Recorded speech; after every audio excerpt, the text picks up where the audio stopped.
A lot of people don't want to see anything beyond the tip of their nose. Because nobody wants to get out of a comfort zone.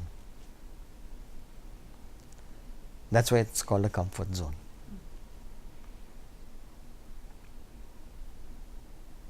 The minute you step out of a comfort zone, there is a threat. There is a danger that some of your established beliefs may be proven wrong. And that's painful. So you see, we are always trying to avoid pain in some way or another. That's why we don't step out of a comfort zone. But stepping outside a comfort zone is mandatory for personal growth. It's like the risk-return principle. The higher the risk, the higher the return. You don't have to be a gambler. You don't have to be a speculator. But you do need to take a risk. If you don't take a risk, you'll never gain anything of value. And sometimes you must have the courage to risk everything that you have to explore and find the pot of wealth or the pot of gold at the end of the rainbow. So that's why we have that cliche, fortune favors the brave. You have to be very courageous to step out of the comfort zone. Otherwise, you will regret it at the moment when you're leaving your body behind. Because at that moment, you will be thinking of all the things you could have done and achieved. But at that point, there's no second chance. And the only thing that you should be thinking about or focusing on at the moment that you're leaving your body is the Lord's name.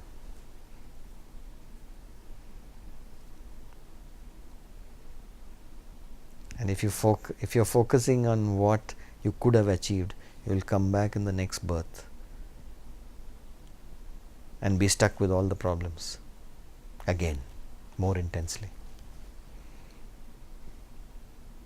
And if you focus and your consciousness aligns with the Lord at the moment that you're leaving the body, then all the spiritual sages tell you that you would be at Vaikuntha. You are not coming back again because you've attained the lotus feet. But if you want to get there, at that point, if you want to think about the Lord, you have to train yourself from now to constantly chant the Lord's name. It's like a marathon runner.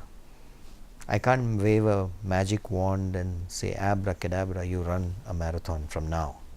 I can't do that.